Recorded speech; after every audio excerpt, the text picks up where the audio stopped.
Thanks for tuning in to Shootie School. In this video, we'll be learning about the Edit Play Style feature in EZDrummer 2. If you're looking for a beginner's video, I recommend watching my Easy Guide to EZDrummer 2 video first, because here, I assume you've already watched my previous videos in this advanced series, so there's no need for an introduction or specifications. I'll link to those videos in the description, and do check out my channel Shootie School for more EZDrummer 2 tutorials. Let's get started. The Edit Play Style feature is where we control dynamics, add and subtract the amount of hits in our beats, quantize individual instruments, add instruments that are not already playing in your beat, and switch and swap instrument performances in your beat. So after we've found or recorded our beat we want to work with, now we can bring them into the Edit Play Style feature to tweak them. This is a really amazing feature for people who do not create their beats from scratch in their DAW's piano roll, because the Edit Play Style feature, the Tap to Find feature, and editing in your song track, which are covered in other videos on my channel, you can create beats from scratch and mold them to perfection without leaving EZDrummer 2. The Edit Play Style feature is not an obvious feature because there's no obvious button to click on to reveal it. What we need is a drum beat to work on and have its MIDI block ready in the song track. In the Browser tab, I'll choose from the Modern Library so everyone can follow along. Straight 4/4, ballad, verse, and drag the variation 1 onto the song track. To launch the Edit Play Style feature, you simply right-click on your MIDI block in the song track and select Edit Play Style at the bottom of the menu. To close this window, you hit the X button in the top right to get back to whichever tab you were working on. You can also simply double-click on a MIDI block in your song track, or click on the tiny arrow button in the top left of each MIDI block. Or, while your MIDI block is selected, the Track Options menu here will make it available. There's no way to record into EZDrummer while the Edit Play Style window is open, hence the grayed out Record button. When you load a MIDI block into the Edit Play Style function, you can see that the kick, snare, hi-hat, and cymbals are not grayed out. I'll click and drag out a loop area, so when I'm ready to hear this beat, I don't have to keep starting and stopping playback. Let's take note that there's no precise MIDI editor in EZDrummer 2. You will have to use the piano roll in a DAW such as Pro Tools, Reaper, or Studio One to get that type of MIDI editing capability. Or, if you need to get that type of editing capability straight out of your drum software, you may want to consider buying Toontrack Superior Drummer. In EZDrummer 2, to get a note to hit exactly where you need it, you'll have to record that specific hit in the song track using your MIDI controller, or, as an alternative, you could real-time click hits with your mouse into your beat using the Tap to Find feature, which is covered in a different video on my channel. So how can the Edit Play Style function help us edit our drum beats? Let's look at the main control panel. The left drop-down menu dictates what will be edited. It's set to All Playing Drums by default, meaning every instrument currently in your beat will be edited at the same time with this selection. Clicking this drop-down menu, you'll see small green boxes, which indicate which instruments are currently programmed in your beat. Again, in this case, the snare, kick, hi-hat, and cymbal. They added the convenience of being able to edit all toms and all cymbals at the same time if desired. All cymbals will exclude the hi-hat and ride. Let's left-click and select the kick drum, an alternative to using the drop-down menu. Let's play our looped MIDI block in the song track. We hear the beat, and we have the kick drum selected to edit it. Let's select the Solo Selected button just to the right. This button will let you solo or hear only the selection in the drop-down. You can see the tiny MIDI dots in the MIDI block update as we add, subtract, and solo instruments. The next knob to the right is the Amount knob. Simply by turning this knob up or down, or clicking the plus and minus buttons, will add or subtract the amount of hits that your selected instrument will play. The small tooltip will tell you exactly how many hits that instrument has in your beat, which is currently 19. We heard kick drum hits being added and subtracted from the beat, but what we can't control is exactly where they'll be added, but chances are it will still sound musical from Toontrack's algorithm. You can select from this tiny drop-down menu to the upper right of the amount knob to reset amount value. Now we revert back to the original amount of kick hits in your MIDI block. Alternatively, you could have simply Control or Command clicked on the knob itself to reset it. Also in that menu is Remove MIDI. Now we've completely removed the kick drum from the MIDI block. Now's a good time to remind you that this undo redo feature in the upper left corner of the song track works with the play edit style function.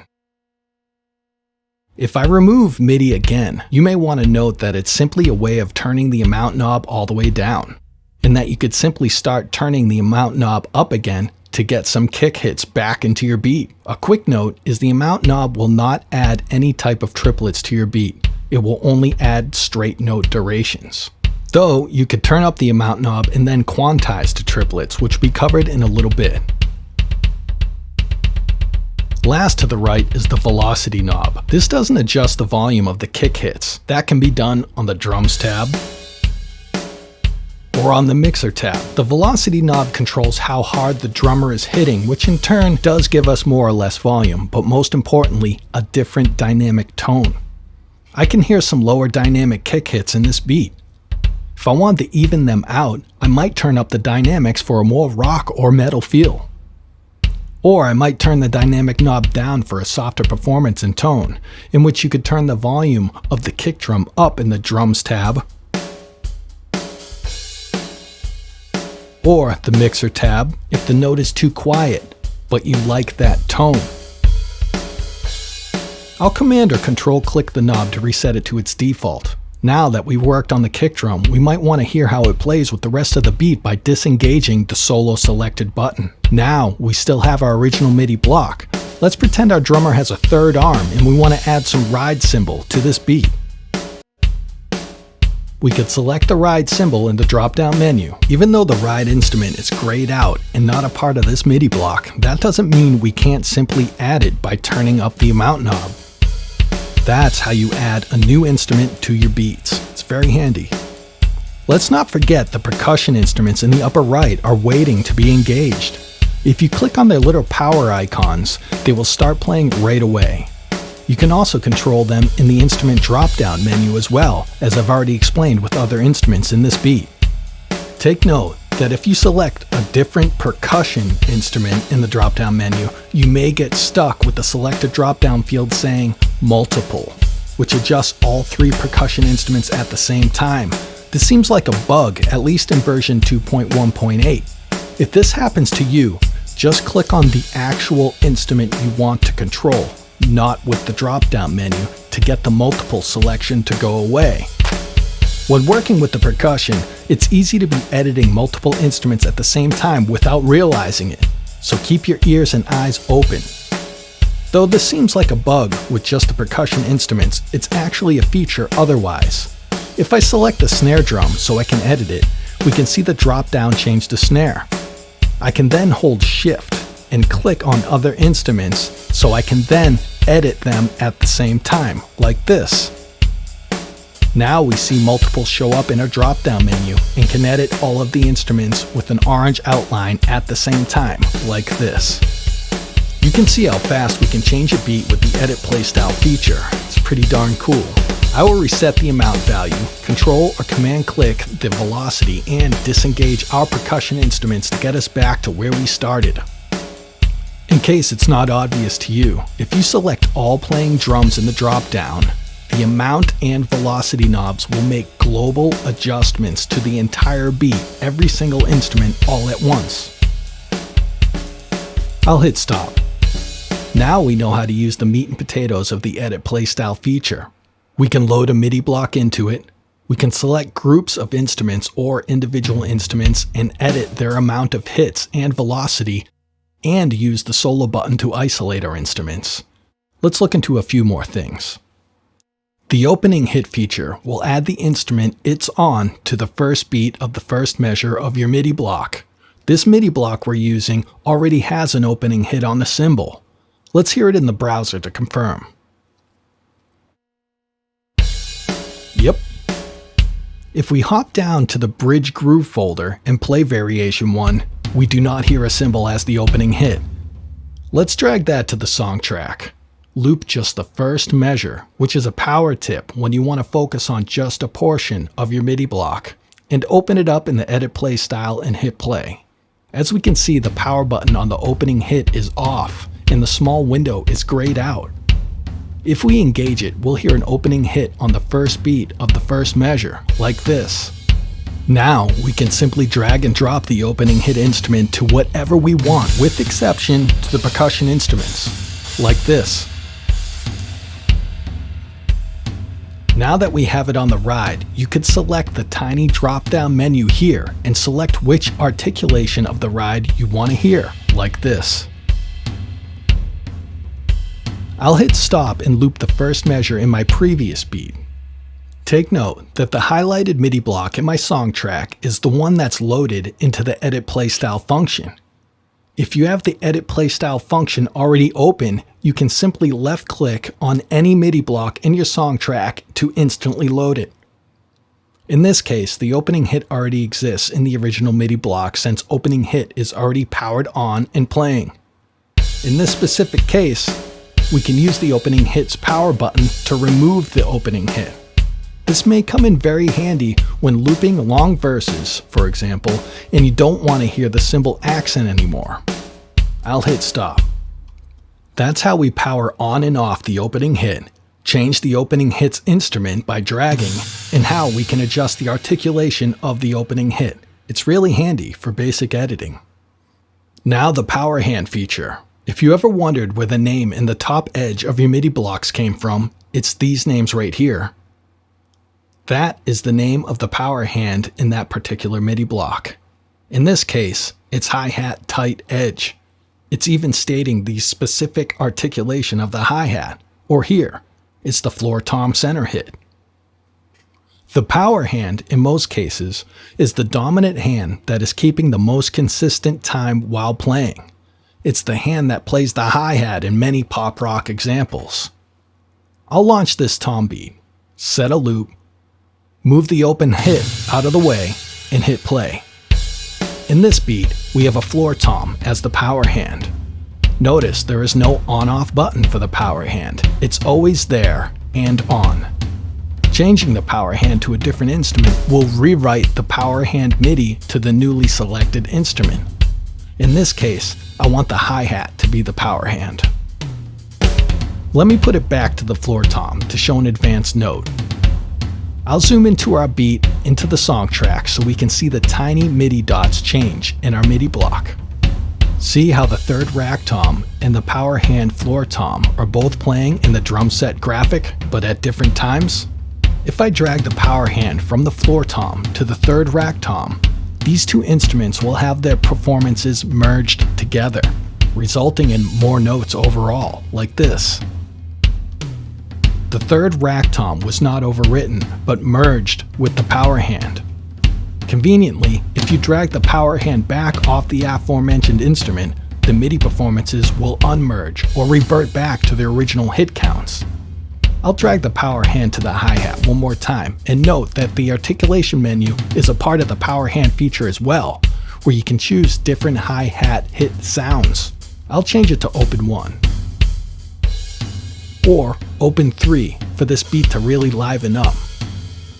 That's what the power hand feature does, but since we left off with articulation, you should know that when working in the Edit Play Style feature in EZDrummer 2, you can right-click on any instrument, the tom in this case, and adjust its articulation. If you're not sure which articulation you started with, you can select Original Play. I'll hit stop.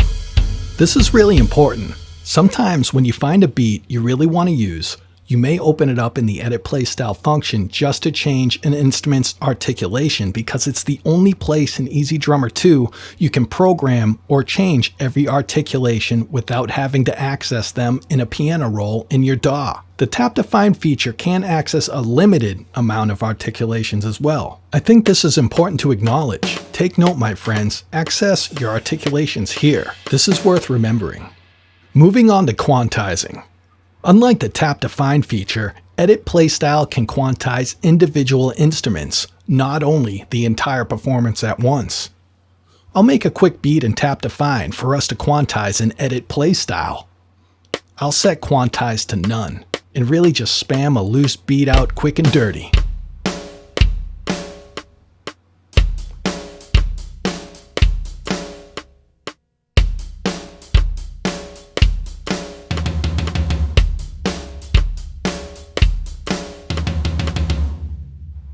Now, I'll drag the beat I just made to the song track, loop it, launch edit playstyle, and hit play. What an amazing beat. I can't deny that it needs help. The hi-hats are meant to be straight eighth notes. So I'll right-click on the hi-hat and select quantize to eighth notes like this. This may not be perfect, but at least it's in time. The snare and kick are supposed to be quarter notes, so I'll select the snare, then shift select the kick. We can see it says multiple in the drop down. Now right click on either one and select quantize to quarter notes, like this. We're getting close. The tom was supposed to be eighth note triplet fill. I'll right click on the tom and select quantize eighth note triplet. If you don't instantly understand the difference between these note values that I've been mentioning, watch my intro to counting and note duration video now. It's time you know this stuff, and it's simple to understand when you dedicate just a few moments for it to be taught to you. Check my channel or for links in the description. Anyway, the beat sounds pretty legit at this point. Let's listen for a second. Now, let's go to the tap define drop zone and listen to the original that I made moments ago. Yeah, our quantized version sounds much better. I am missing a few beats still though. I could load my new quantized beat from my song track into the tap define drop zone and replace the original file like this. Now I can open my new quantized beat into tap defined and add any additional single hits, because the edit playstyle feature can add less or more hits for any instrument, but you can't decide exactly where those hits get added. That's why tap defined is really handy. I could quantize while recording a tap define, which is a great feature covered in its own video on my channel, but it cannot quantize straight notes and triplets at the same time. So this is a pretty advanced workflow with EZDrummer 2 if you want to work with triplets and non-triplets at the same time, if you haven't noticed. Here we go.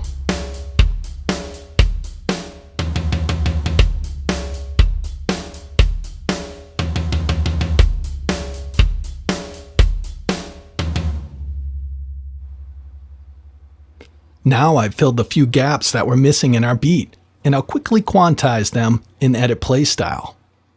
I'll drag my new tap define beat from the MIDI drop zone to the song track, loop it, launch it in edit playstyle, and hit play. I'll re-quantize the hi-hats because I added a few hits. Those are good now, and I'll re-quantize my toms as well. Bam, this beat is done. Created from scratch in tap defined, quantized, and edit playstyle, then back and forth between the two as I needed to make adjustments that neither can make independently. If you want to get advanced with EZDrummer 2, keep this workflow in your back pocket for future endeavors. Why not add an opening hit before we stop? Let's find a new beat real quick. I'll choose Chorus Variation 3, drag it to the song track, loop it, open edit playstyle, and hit play. One thing that tap defined and edit playstyle are good for is simply playing with the quantize function to get different feels from a beat. I'll select all playing drums from the drop down. Whatever we edit will happen to all drums now. I purposely selected a busy beat for this. Let's check out different feels just by quantizing every drum piece at once, like this. I selected quarter note, and now it has a super stomp beat. I'll hit undo and select eighth note. Now I have a more straightforward beat than a jumpy beat. I'll hit stop. If you're looking for inspiration, here's one way to get it from beats you already own and take next to no effort to audition. That's quantizing with Edit Play Style. Other quantized workflows are covered in my Tap to Find and Edit in the Song Track videos on my channel. And lastly for this video, let's talk about what's left over when you right-click on an individual instrument. Let me clear the song track and redrag our bridge variation 1 beat back and open it in the Edit Play Style by double-clicking it. Hitting play. I'll select and right-click on Rack Tom 3. Now selecting Cut MIDI, meaning it will remove the MIDI from the beat, but it will also copy the pattern of the cut instrument to your clipboard or memory. Now the tom is not sounding anymore. Let's paste that tom pattern to the ride symbol. I right-click on the ride and select Paste Toms. In this case, you could select Paste All since I only copied toms. Now the tom pattern is playing on the ride. Now let's right-click on the ride and select Copy MIDI. The ride is still playing because I didn't cut it, I copied it. Now I'll right-click on the floor tom too and hit Paste Ride Symbol. Now the tom and the ride are playing the same thing at the same time. Maybe I'll select the ride and adjust the amount upwards to get away from the redundancy of hits. Pretty cool, right? Of course, as before with this tiny drop-down menu here, right-click on the ride and select Remove MIDI will just make the instrument stop playing, like this. Now, that's how you get different instruments to play each other's patterns, or how to delete an instrument. It's a really cool way to generically, but quickly edit beats and experiment. I'll hit stop. Let's take this a step further, which will be covered in detail in my song track editing video. I can find a beat in the browser or search tab that I like, or even just a specific instrument of a MIDI file. Variation 1 in the pre-chorus folder, for example.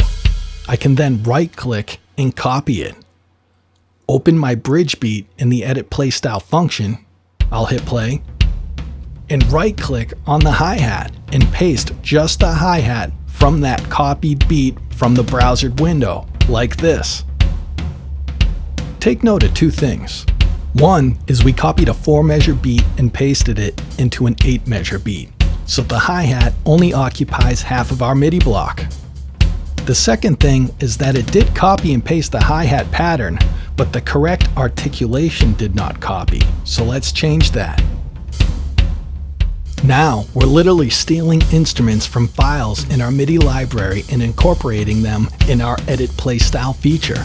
This is really an amazing way to borrow ideas from other beats. What I haven't had an excuse to use legitly is the Paste All function. When we copied that beat earlier from the browser, it copied every instrument from that beat. So if we select the snare drum, for example, and select Paste All, it will merge every MIDI note from every instrument from that copied beat into the snare drum, like this. It actually doesn't sound like a mistake, it's pretty cool. Keep in mind, if I had a pattern playing on the snare before pasting, that pattern would have been overwritten with the pasted pattern. Lastly, we should finish by acknowledging that whatever I create in the Edit Play Style tab is now a brand new MIDI file that is not in my tune track or user MIDI folders. It's only in the MIDI block on your song track and not saved anywhere else. If you delete it from there, it's gone forever. You can right-click on the new MIDI block and select Add to User MIDI, or you can even drag it right out of EZDrummer 2 onto your computer, as discussed in detail in my advanced browser video. Now you have saved your custom MIDI file. So that's it. We've made it through the Edit Play Style function. If you learned something today, please like and subscribe. If you're feeling motivated, move on to my next Advanced with EZDrummer 2 video and keep the ball rolling. If you're feeling burnt out, take a break or creatively play with the Edit Play Style feature and clear your head. I have more Advanced with EZDrummer 2 videos on my channel. Comments and corrections are always welcome below. Thanks for stopping by and rock on.